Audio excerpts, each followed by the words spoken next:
नमस्कार, मैं हरवीर सिंह हाजिर हूँ हिंद किसान की बात का नया कार्यक्रम लेकर, जहां हम बात करते हैं ग्रामीण भारत की, उससे जुड़े मसलों की, देश के किसानों की और कृषि अर्थव्यवस्था की, उससे जुड़े मसलों पर बात करेंगे।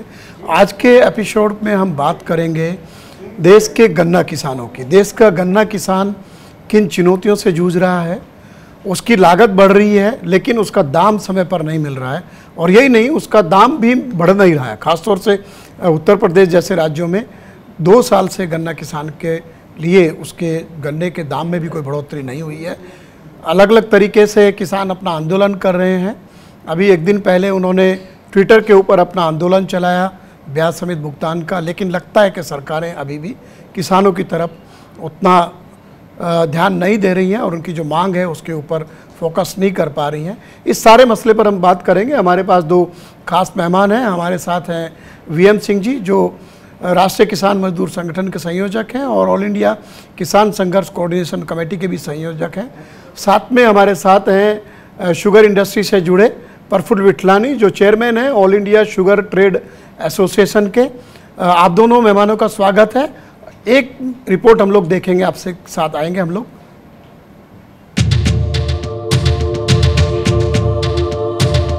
देश भर में 7% ग्रामीण आबादी गन्ना किसानों की है, लेकिन इनकी हालत कैसी है ये किसी से छुपा नहीं है।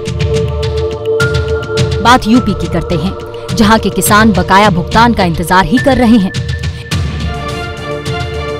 ठीक 1 महीने पहले लखनऊ में यूपी के सीएम योगी आदित्यनाथ ने जोर शोर से ऐलान किया था कि उन्होंने पिछले 3 सालों के दौरान किसानों को 1 लाख करोड़ रुपए से ज्यादा की रकम बतौर गन्ना मूल्य भुगतान कर नया रिकॉर्ड बनाया है। लेकिन अब आपको एक सवाल भी दिखाते हैं। इसीलिए किसान ब्याज समेत गन्ना भुगतान की मांग को लेकर सोशल मीडिया पर भी हैं। दरअसल दावों और असल हकीकत में खाई बहुत चौड़ी है। कैसे, आपको जरा आंकड़ों से समझाते हैं। यूपी शुगर मिलों ने 24 जुलाई तक 22,902 करोड़ का भुगतान किया, यानी 24 जुलाई तक गन्ने पर किसानों के बकाया भुगतान की राशि 12,775 करोड़ अभी भी बकाया है। वहीं यूपी में गन्ना किसानों का हाल बेहाल है। कैसे, समझते हैं। बीजेपी सरकार ने केवल सत्ता में आने के पहले साल में 10 रुपए प्रति क्विंटल SAP बढ़ाई थी। इसके बाद गन्ने का दाम नहीं बढ़ाया गया। 2012-13 से 2019-20 तक SAP में 7 साल में सिर्फ 35 रुपए क्विंटल बढ़े हैं। वहीं इस दौरान FRP में 105 रुपए प्रति क्विंटल बढ़ाए गए। साल 2014-15 से 2019-20 तक FRP 55 रुपए प्रति क्विंटल बढ़ी। यानी सवाल ये है कि जब लागत बढ़ने के आधार पर FRP बढ़ रही है तो SAP क्यों नहीं?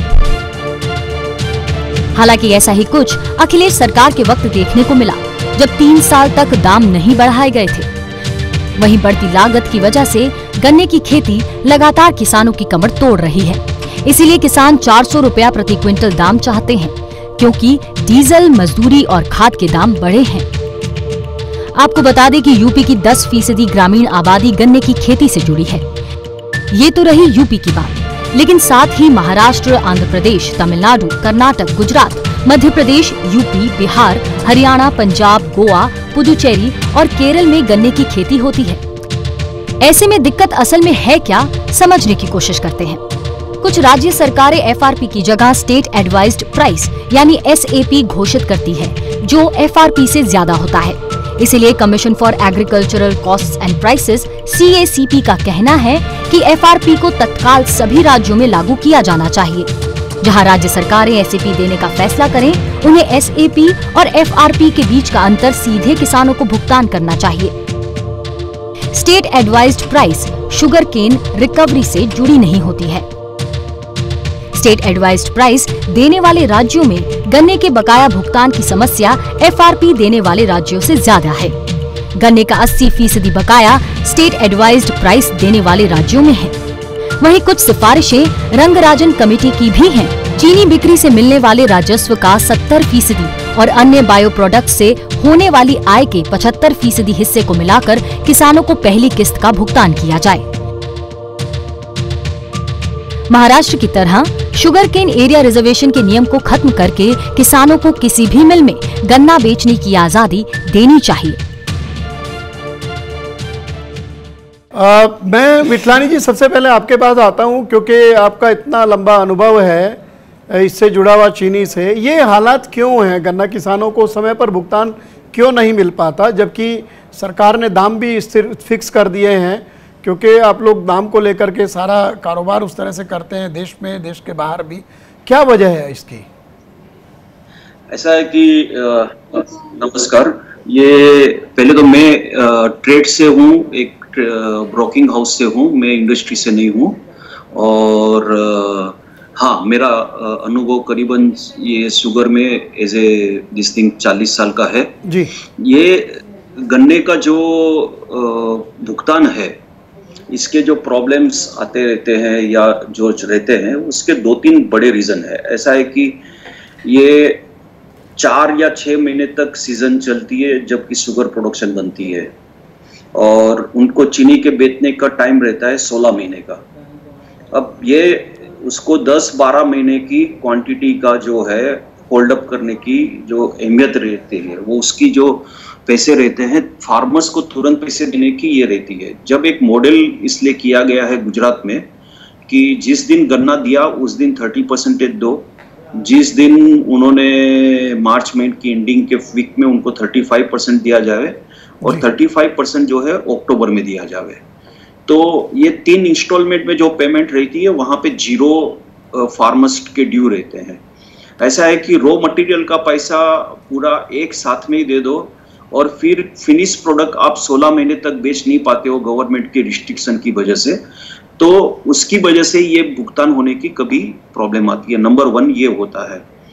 दूसरा ये होता है कि ये चीनी के जो है वो ऐसा होता है कि हमारे पास ओपनिंग स्टॉक कितना है उसके ऊपर अवलंबन रहता है। जैसे 1 अक्टूबर 2019 को हिंदुस्तान में 145 लाख टन चीनी थी जी। अब 145 लाख टन चीनी, जबकि हमें ओपनिंग स्टॉक 60 लाख से ऊपर का नहीं चाहिए। अभी 85 लाख टन ज्यादा चीनी रहेगी जो कैरी फॉरवर्ड रहती है, तो कहीं ना कहीं कैश फ्लोस की प्रॉब्लम शुगर इंडस्ट्री को भी आती है, और ultimately it goes to the farmers problem. तो यहाँ पे एक ऐसा गवर्नमेंट ने हमारी एसोसिएशन का भी एक जो प्रस्ताव दिया गया था कि एमएसपी की जाए फाइनल प्रोडक्ट की, तो वो पहले 2900 की थी, फिर 3100 की, अभी वापस बात चल रही है कुछ बढ़ाने की। तो ये जो अगर बातें होती है, तो अब ऐसा हो रहा है कि जो भुगतान पहले काफी रहता था वो कम होने लगा। आज समझो कोई एक सीजन में सिर्फ 60 लाख टन रह गया, तो उस समय ऐसा होता है कि दाम बढ़ जाते हैं, तो फार्मर को ऐसा लगता है कि हमें पैसे कम मिल रहे हैं।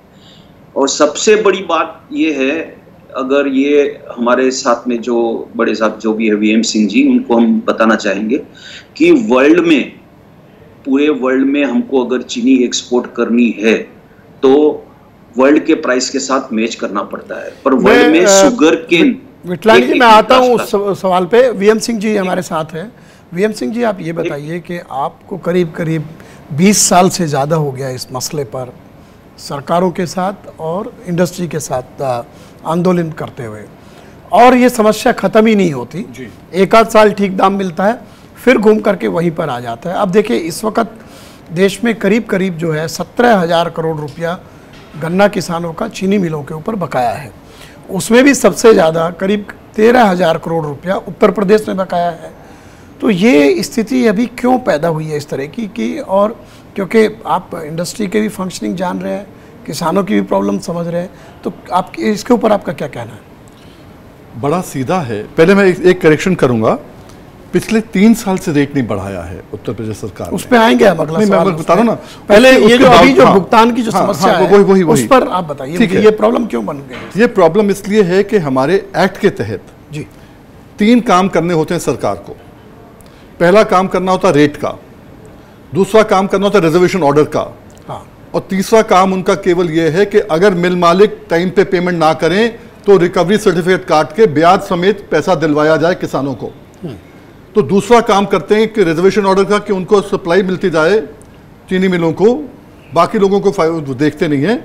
अगर ये रिकवरी सर्टिफिकेट काट दें लेट पेमेंट पर ब्याज समेत, 15% ब्याज है जो हमें मिलेगा। इनको लोन मिलता है 12% पे, 10% पे, 11% पे कॉर्पोरेट लोन मिलता है। एक दिन हमारा रोकेंगे नहीं ये लोग। इसलिए ब्याज से आज 95 से लेकर सुप्रीम कोर्ट में 25 साल हो गए हम लड़ रहे हैं कि ब्याज मिलना है, और कोर्ट ने भी कह दिया देना है, पर नहीं मिल रहा है। अगर ब्याज मिल जाए एक दिन नहीं रोकेंगे ये। तो ये विठलानी जी, मैं फिर से आपके पास आता हूँ। एक तो वीएम सिंह जी जो बात उठा रहे हैं वो सीधा सही बात है उनकी कि एक तो कंपनियां वो कॉरपोरेट तरीके से चलती हैं, किसान के हिसाब से नहीं चलती। बाकी रॉ मटेरियल भी कंपनियां अपना खरीदती हैं, और वर्किंग कैपिटल वो अपने स्टॉक के ऊपर, आपको सब पता है कि वो जो चीनी का स्टॉक है उसके ऊपर बैंक कर्जा देते हैं चीनी मिलों को, जिससे कि वो उसका अपना वर्किंग कैपिटल की तरह इस्तेमाल करें। तो ये इसमें क्यों ये झंझट है कि ये एफआरपी, एक और सवाल जैसे आपने कहा कि गुजरात में ये सिस्टम है, महाराष्ट्र में भी सिस्टम है कि एफआरपी जो सेंटर तय करता है उसके हिसाब से वो इंस्टॉलमेंट में पेमेंट करते हैं। लेकिन कई राज्य जो हैं वो एसएपी तय करते हैं। उत्तर प्रदेश उसमें प्रमुख राज्य है, उत्तराखंड है, आपका हरियाणा है, पंजाब है, वो स्टेट वाइज प्राइस है। लेकिन इंटरेस्टिंग क्या हुआ कि पिछले कुछ वर्षों में राज्य सरकारों ने एसएपी में बढ़ोतरी ही नहीं की और एफआरपी में बढ़ोतरी होती चली गई। अब तो दोनों के बीच का अंतर लगभग खत्म हो गया है। वो जो इंडस्ट्री चाह भी रही थी कि ये एसएपी का किस्सा खत्म हो, वो लड़ाई सुप्रीम कोर्ट तक गई, लेकिन अब वो अंतर भी नहीं बचा।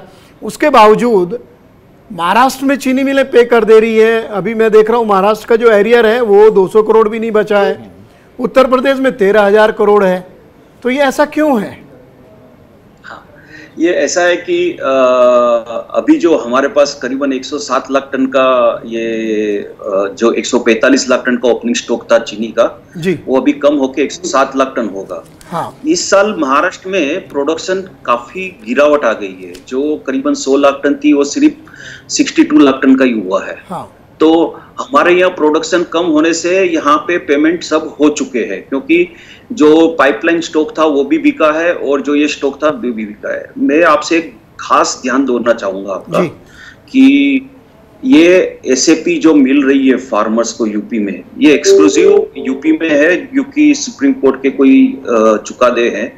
पर अभी ये फार्मर्स को भी थोड़ा एजुकेशन देने की जरूरत है कि हमारे पास चीनी की उपलब्धता हमेशा ज्यादा रहती है कि कम से कम 60 से 80 लाख टन हमको एक्सपोर्ट करना पड़ता है। एक्सपोर्ट करने के लिए एक्सपोर्ट पेरिटी का रॉ मटेरियल प्राइस होना चाहिए। आज की तारीख में हिंदुस्तान एक ही ऐसा कंट्री है जो केन फार्मर्स को जो थाईलैंड, ब्राजील और उनकी जो एवरेज प्राइस शुगर केन की बनती है उससे 40% ज्यादा पेमेंट कर रही है। केन पेमेंट जो है वर्ल्ड में दी जाती है उससे 40% ज्यादा है आज भी। इसीलिए फार्मर्स को हेल्प करने के लिए गवर्नमेंट है 10 रुपया 48 पैसा पर किलो शुगर का एक्सपोर्ट करने के लिए सब्सिडी देती है, तब जाके ये 60 लाख टन का एक्सपोर्ट हो रहा है, तब जाके फार्मर्स के ये पेमेंट हो रहे हैं। ऐसा है कि समझो मैं एक केन फार्मर हूं और मुझे शुगर केन में मेरे इंडस्ट्री वाले पैसे नहीं दे रहे हैं, तो भी मैं गन्ना ही क्यों लगाता हूं, क्यों मैं और कोई प्रोडक्ट नहीं लगाता हूं? क्योंकि गन्ने की प्राइस जो दी जा रही है हिंदुस्तान में वो इतनी ऊंची है कि दूसरे क्रॉप के कंपैरिजन में भी काफी अच्छे रियलाइजेशन है। और उसमें भी जब बायर सेलर दोनों, एक चीनी की फैक्ट्री बायर है गन्ने का और गन्ने को सेलर है, मैं तो न्यूट्रल आदमी हूं, मैं ना तो फार्मर हूं ना इंडस्ट्रियलिस्ट हूं। अगर फार्मर दोनों साथ बैठ में एक एजुकेशन बात हुए आमने सामने कि भैया पूरे वर्ल्ड में जो चीनी के जो केन की प्राइस है वो 190 रुपया है, आपको 275 रुपया यानी इंडियन रुपीस करेंसी में कन्वर्ट करते हैं, तो आपको 275 रुपया दे दे के कब तक गवर्नमेंट आपको सब्सिडी देती रहेगी, कब तक ये चीनी की मिलें चलती रहेगी? हमारी एसोसिएशन है। ऐसा है विठलानी जी, उसमें मैं ये सवाल पे आऊंगा वीएम सिंह जी के साथ भी, वो किसानों की बात करते हैं लगातार। और देखिए ब्राजील में जो गन्ना उत्पादन होता है वहाँ का जो इंडस्ट्री का जो डायनामिक्स है, जो इकोनॉमिक्स है, वो थोड़ा हमारे उत्तर ये भारत के मुकाबले थोड़ा अलग है, क्योंकि वो तो एथेनॉल पे शिफ्ट हो जाते हैं और उनका अपना कैप्टिव शुगर केन प्रोडक्शन काफ़ी उनका अपना खुद का होता है, उसके अलग रीजन है। मैं वीएम सिंह जी आपसे यही सवाल करता हूँ कि जैसे आप सवाल उठा ही रहे थे कि गन्ने का दाम ही नहीं बढ़ रहा है, जैसे विठलानी जी तो कह रहे हैं कि इंटरनेशनल मार्केट के मुकाबले हमें ज़्यादा मिल रहा है, लेकिन अगर आप देखेंगे कि उत्तर प्रदेश में जब ये नई सरकार आई, जो अभी योगी आदित्यनाथ जी जिसके मुख्यमंत्री हैं, वो जब सरकार में नहीं आए थे भाजपा तो उसका कुछ और था, वो कहते थे 400 रुपये दाम मिलना चाहिए, क्या क्या मिलना चाहिए। उन्होंने पहले साल में 10 रुपये बढ़ाया, उसके बाद से दाम फ्रीज कर दिया। और इस बीच जो है आप ये देखिए कि जो लागत है, लागत में आप ये भी देखिए कि ब्राज़ील में डीजल क्या भाव मिल रहा होगा या थाईलैंड में, हमारे यहाँ तो 80 रुपये लीटर मिल रहा है। और जो सरकारें हैं उन्होंने बिजली के दाम 2 बार बढ़ा दिए पिछले 3 साल में, 2 गुना के करीब हो गया, 2 गुना के आसपास हो गया है। तो किसान की लागत भी तो बढ़ रही है। विटलानी जी आप बताइए वीएम सिंह, इसमें दूसरा एक पॉइंट मेरा ये था कि जो एसएपी को लेकर के मसला सुप्रीम कोर्ट तक गया, इतनी लड़ाई हुई, आपने भी लड़ी, और अब तो एसएपी और एफआरपी का फर्क ही खत्म हो गया क्योंकि सरकारें दाम ही नहीं बढ़ाती। कहीं ऐसा तो नहीं कि जो हम कहते थे कि गन्ना एक पॉलिटिकल क्रॉप है और उसका राजनीतिक असर बहुत ज़्यादा होता है, वो खत्म तो नहीं हो गया अब राजनीतिक असर? 2 छोटे पॉइंट हैं जी। एक तो डीजल की आपने बात ऑलरेडी कर दी है। अब मैं आपसे कहना चाहूँगा, आप इंटरनेशनल मार्केट की बात करते हैं, आज इंटरनेशनल मार्केट में डीजल $40 पर बैरल से कम है, जबकि जब मोदी जी आए थे उस समय 120-130, उस समय $106 पर बैरल था जी। तब 57 रुपीज़ था, आज 75-80 रुपीज़ है। तो ये बातें नहीं करें हम लोग, हम अपनी लागत देखें। हमारा डीजल है, हमारी बिजली है, हमारे कीटनाशक हैं, हमारा फर्टिलाइजर है, मिनिमम लेबर आप बढ़ाए जा रहे हो, साथ साथ तो गन्ने की छिलाई हमारी बढ़ रही है, सब कुछ बढ़ रही है। खैर वो एक एस्पेक्ट रहा। अब जहाँ तक सवाल उठता है सुप्रीम कोर्ट का, देखिए मैं कहना चाहता, हिंदुस्तान का कोई ऐसा वकील नहीं था, बड़े से बड़ा वकील जो इन्हें एंगेज नहीं किया। और सुप्रीम कोर्ट से अगर किसान जीत गया है तो सुप्रीम कोर्ट ने सोच समझ के ही फैसला दिया होगा कि किसान के आज हाल ऐसे हैं कि गन्ना किसान यहाँ का हो, महाराष्ट्र का हो, कहीं का हो, कोई खुशहाल नहीं है। हमने यहाँ पर एक प्रश्न हमारे एक साथी ने लगाया, एक एमएलए ने लगाया विधानसभा में कि आपका जो रिसर्च सेंटर हैं, अगर मुजफ्फरनगर के हैं, सरोई के हैं, शाहजहांपुर के हैं गन्ना रिसर्च सेंटर्स, उनमें उत्पादन का रेट प्रति क्विंटल क्या आता है? तो विधानसभा में उत्तर आया कि 290 रुपये आता है। 18-19 की बात है, 19-20 में आया 296 रुपया। अब 1.5 गुना कर दो ना उसका जी। हमारा कहना बड़ा सीधा है, हम आपसे कुछ नहीं मांग रहे। जो आपने कहा हम स्वामीनाथन के तहत नहीं कर रहे, मोदी जी के तहत कर रहे हैं। 1.5 गुना जो लागत है, 1.5 गुना दे दो, 435 आता है, 444 आता है। वही मोदी जी ने, आपने जो जिक्र किया 2017 चुनाव के अंदर कहा था हमारी सरकार आ जाएगी, 14 दिन में पेमेंट होगा वरना ब्याज मिलेगा, पेमेंट रुकेगा नहीं आपका। तो ये वीएम सिंह एक छोटा सा ब्रेक लेते हैं हम लोग, और विटलानी जी आप लोग जुड़े रहिए, आते हैं अभी आपके पास।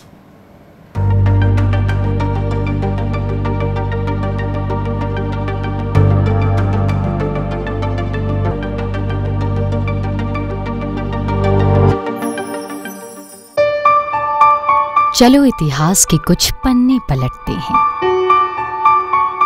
चलो उस दौर में कुछ दूर चलते हैं। हो बात ग्वालियर की या हो कहानी मुमताज की, बेगम नवाब की झलकियां या हो बात काले ताज की,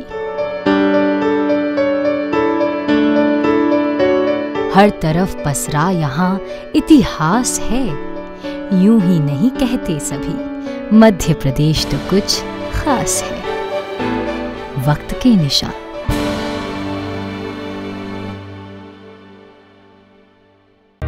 सपने सच तब होंगे जब आप सपने दिखना शुरू करेंगे। ये शब्द हैं उस शख्सियत के जिसके सपनों ने दी इस देश को एक नई उड़ान, डॉक्टर एपीजे अब्दुल कलाम। और ऐसे ही हर स्टूडेंट के सपने पूरे करेंगे हम, under best guidance of expert faculty team. Admission open in science and technology, humanities, social science, arts and sports. Doctor APJ Abdul Kalam University, Indore. For the details, contact 1800-300-26072। Stream कोई भी हो, बेस्ट करियर ऑप्शन के लिए है Bhabha University. Best faculty, world class infrastructure, scholarships, hi tech labs, 27 acre of lush green campus, hostel facility. Admissions open for engineering, pharmacy, dental, computer application, management and agriculture. Bhabha university at Hoshangabad road, Bhopal. Call 9165025500।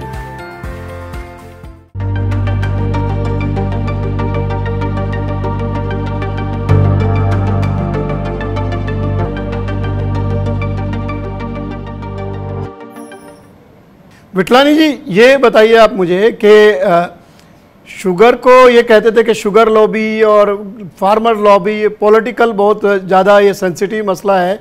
कहीं ऐसा तो नहीं कि अब ये जो गन्ना किसान है उनका जो राजनीतिक ताकत है वो ख़त्म हो गई है, और ये जो है ये दाम भी अब जैसे यूपी में नहीं बढ़ा रही है सरकारें, दूसरे सरकारों पर कोई उस तरीके का दबाव भी नहीं है। इतना एक ज़माने में अगर कुछ हज़ार करोड़ रुपए बकाया होता था, मेरे याद है कि जब प्रधानमंत्री अटल बिहारी वाजपेयी जी थे 585 करोड़ रुपए का बकाया था। उन्होंने बाकायदा किसानों की पंचायत बुलाई दिल्ली में, उनको वादा किया हम भुगतान कराएंगे, लेकिन अब तो किसी के कानों में जू ही नहीं रेंगती, कोई फर्क ही नहीं पड़ता। 15,000 करोड़, 20,000 करोड़, कुछ दिन पहले ये 22,000 करोड़ रुपया बकाया था। तो ये क्या अब पॉलिटिकल क्रॉप नहीं बची है? आपका इतना लंबा अनुभव है, आपने बड़े करीब से देखा चीज़ों को। ये सवाल मैं आपसे भी, क्योंकि महाराष्ट्र में भी शुगर लॉबी, कोऑपरेटिव लॉबी, उधर उत्तर प्रदेश में भी यही शुगर लॉबी की बात होती थी, तो और हम लोग जर्नलिस्ट भी इस तरह की बातें करते थे। अब कुछ नहीं बचा है क्या ऐसा? नहीं, ऐसी बात नहीं है। पॉलिटिकल लॉबी या मैं तो पॉलिटिकल एनालिस्ट नहीं हूँ, पर मैं आपको एक बात बताना चाहता हूँ जी कि यूपी के मंत्री जो है सुरेश राणा जी, वो उनसे मेरी मुलाकात 2 बार हुई है, और एक हमारे एसोसिएशन के चीफ गेस्ट भी वो रहे थे जी। और उन्होंने जितनी मेहनत की है यूपी के फार्मर्स के, कैन फार्मर्स के लिए और कैन मिनिस्टर के हिसाब से, उसकी जितनी सराहना की जाए उतनी कम है, पहली बात। दूसरी बात यह है कि मैं प्राइम मिनिस्टर ऑफिस में भी काफ़ी बार अपने एसोसिएशन की ओर से हम जाते हैं, तो वहाँ पे अनुराग जैन जी एक जॉइंट सेक्रेटरी थे। उन्होंने ये इथेनॉल का जो भी आपने बताया डीजल प्राइस और ये चीज़, उसके लिए काफ़ी नई पॉलिसीज 3 साल में लाई है, और हम लोग इस चीज़ को देख रहे हैं कि शायद अगले 2-3 साल में इथेनॉल का, जैसे ब्राज़ील जैसे तो इतनी कैपेसिटी नहीं होगी, पर काफ़ी अच्छी कैपेसिटी हिंदुस्तान में भी खड़ी हो जाएगी। और मैं आपको ये बताना चाहता था कि हमारे 2013-12 में ये चीज़ ऐसे हो रही थी कि कॉस्ट ऑफ प्रोडक्शन के फार्मर्स को पैसे देने के बाद चीनी की वैल्यू बनती थी कोई 26-27 रुपये, और मार्केट में बिकती थी 20 रुपये में। तो वहाँ पे एक कहावत थी कि एक आदमी जो है 10 रुपये की पेप्सी बोतल लेके 8 रुपये में बेच रहा है और वो करोड़पति हो गया। तो कैसे करोड़पति हो गया? क्योंकि वो अरबपति था। तो ये हालत थी हमारी शुगर इंडस्ट्री की। अब जबकि ये गवर्नमेंट आई है तो जो एमएसपी लाई है जी, मिनिमम सेल प्राइस है, फिर जो एफआरपी को मदद कर, ये देखिए ऐसा है कि कहीं ना कहीं किसी को भी बिजनेस करना है, इंडस्ट्री को भी बिजनेस करना है। उनको भी पता है कि फार्मर्स के बिना मेरी फैक्ट्री चलने वाली नहीं है, और सबको अपने एक दूसरे के प्रॉब्लम, सेलर बायर्स के प्रॉब्लम्स देखे बिना अगर ऐसे ही कोई 400 रुपया या ऐसी कोई चाहेंगे तो एक काम ऐसे हो जाएगा कि एक्सपोर्ट निर्यात होगा ही नहीं। और यहाँ पे अगर ओपनिंग स्टॉक 200 लाख टन हो गया तो भुगतान तो भूल जाइए आप, कुछ ब्याज भी भूल जाइए, सब कुछ भूल जाइए, कुछ नहीं होगा, इकोनॉमी खलास हो जाएगी शुगर की। नहीं, और देखिए कभी हमको इंपोर्ट करना पड़ेगा। ये मैं अभी आता हूँ इस पे। विटलानी जी ये बताइए कि आंकड़े साफ साफ बात करते हैं, जो चीनी बनाने वाली कंपनियां हैं उनकी बैलेंस शीट पे अगर गौर करेंगे तो ज़्यादातर कंपनियां प्रॉफिट बना रही हैं। और ये मैं नहीं कह रहा हूँ, चीनी उद्योग के जुड़े हुए लोग, उनके जो संगठन है, उन्होंने ही मुझे, अभी आज ही मेरी बात हुई है कि ज़्यादातर कंपनियों की बैलेंस शीट में प्रॉफिट शो कर रहा है। चीनी बिकती है, आपने ठीक बताया कि एमएसपी तय हो गया, 31 रुपये से नीचे नहीं बेच पाएंगे। अभी वो बढ़ के 34 रुपया होने वाला है, क्योंकि ये रिकमेंडेशन हो गया है जो ग्रुप ऑफ मिनिस्टर का। प्लस एथेनॉल आप बेचते हैं, वो आपका 43 रुपये से लेकर 58 रुपया के ऊपर तक बिकता है। फिर आप जो बगास है उससे बिजली बनाते हैं, उसके अलावा जो प्रेस मड है वो भी अब बायो फर्टिलाइजर में बिकता है। सवाल सिर्फ चीनी के दाम से नहीं है, और चीनी का दाम भी आप देख लीजिए ना कि उत्तर प्रदेश में 11.5% के करीब रिकवरी है, महाराष्ट्र में भी अच्छी रिकवरी रहती है। तो अगर आप गन्ने का जो एवरेज दाम है उत्तर प्रदेश में 320 रुपया अगर हम माने, 315 से 325 है, उससे जो चीनी मिलती है, कन्वर्जन कॉस्ट भी जोड़ देंगे तो आपको जो बाकी जो बाई प्रोडक्ट्स हैं उसमें से बहुत ज़्यादा की ज़रूरत नहीं है भुगतान करने की। तो लेकिन सवाल है कि इसके बावजूद चीनी मिलें भुगतान नहीं कर रही हैं और सरकारें बोल नहीं रही है। इसको तो ये साफ हो गया है कि इसका मतलब कि कहीं ऐसा तो नहीं कि चीनी मिलों के साथ सरकार ज़्यादा मजबूती से खड़ी है और किसानों के साथ कम। वीएम सिंह जी बताइए इस पर। मैं इसी पे बात करना चाहूँगा, 2-3 छोटे छोटे पॉइंट्स। पहले तो आपने कह दिया कि शुगर केन क्यों लगाते हैं किसान, अच्छा, जब उनको घाटा होता है जी। इशू बड़ा सीधा है। खादर के अंदर जहां बाढ़ आती है वहां पर जो है हमारे पास दो ही ऑप्शन है, या शुगर केन लगाएं या केला लगाएं। केला बहुत महंगा होता लगाना भी जी, और मार्केटिंग बहुत महंगी है यहाँ पर, तो हम शुगर केन लगाते हैं। ऑप्शन नहीं है हमारे पास, क्योंकि धान जो है खत्म हो जाता है, गेहूं लगता नहीं है। एक तो ये है। दूसरा, आपने कहा एमएसपी का कहा, इनकी 3 साल में एमएसपी अगर अभी 33 रुपये होती है या 34 होती है तो और ज़्यादा, 33 होती है तो 3 साल में एमएसपी 15% बढ़ गई है जी। हमारा 1 पैसा नहीं बढ़ा। वहीं पर आप देखोगे 2012-13 में इन लोगों ने कहा घाटा हो रहा है। कोर्ट को जब हमने आंकड़े दिखाए तो कोर्ट ने कहा 3 दिन में स्टार्ट करो। 78 जो चीनी मिलें हैं, 78 चीनी मिलों ने लॉकडाउन कर दिया था। और उसके बाद में जो है, तो ये कहने का मतलब आपका ये है कि चीनी मिलों को मुनाफा। बिटलान जी, एक छोटा कमेंट मैं आपसे चाहूंगा, क्लोजिंग कमेंट, क्योंकि आने वाले दिन क्या दिख रहे हैं, क्योंकि किसान तो सड़क पर अभी नहीं उतर रहे हैं क्योंकि कोरोना है, लेकिन वो डिजिटल स्ट्राइक कर रहे हैं, कैंपेन कर रहे हैं ट्विटर पर आकर। कल ही जो है किसानों के संगठन ने, राष्ट्रीय किसान मजदूर संगठन ने ट्रेंड कराया कि गन्ना भुगतान ब्याज के समेत। आपको क्या लगता है भविष्य? और 60 लाख टन आप लोग एक्सपोर्ट कर रहे हैं चीनी मिले देश से बाहर, और उसमें भी 10.5 रुपये का जो सरकार सब्सिडी देती है उसके साथ में। एक कमेंट, आने वाले दिनों के लिए क्या स्थिति दिखती है आपकी? ऐसा है कि मुझे उम्मीद है कि शायद ये अक्टूबर महीने के पहले 10 रुपया एफआरपी बढ़ जाएगी, ऐसी जो बातें हमने सुन रही है। दूसरी जो बात है कि जो शुगर फैक्ट्रीज काफी प्रॉफिट कर रही है, ये कोई जो लिस्टेड कंपनी है उनका कोई छुपा नहीं है, वो तो सब वेबसाइट्स पे अवेलेबल रहती है, जैसे बड़ी शुगर फैक्ट्रियां जो भी लिस्टेड है। पर जो शुगर फैक्ट्री फुल्ली डाइवर्सिफाइड नहीं है उनका कॉस्ट ऑफ प्रोडक्शन अलग रहता है, और जो फुल्ली डाइवर्सिफाइड रहता है उनका कॉस्ट ऑफ प्रोडक्शन अलग रहता है। तो इस चीज को देखना चाहिए कि गवर्नमेंट को। देखिए अभी समय समाप्त हो रहा है बिटलानी जी। वो तो किसान के साथ भी है, वो भी तरह तरह किसान है। छोटा किसान 1 एकड़, आधा एकड़ का भी है और 50 एकड़ का भी है, सबकी अपनी समस्याएं हैं।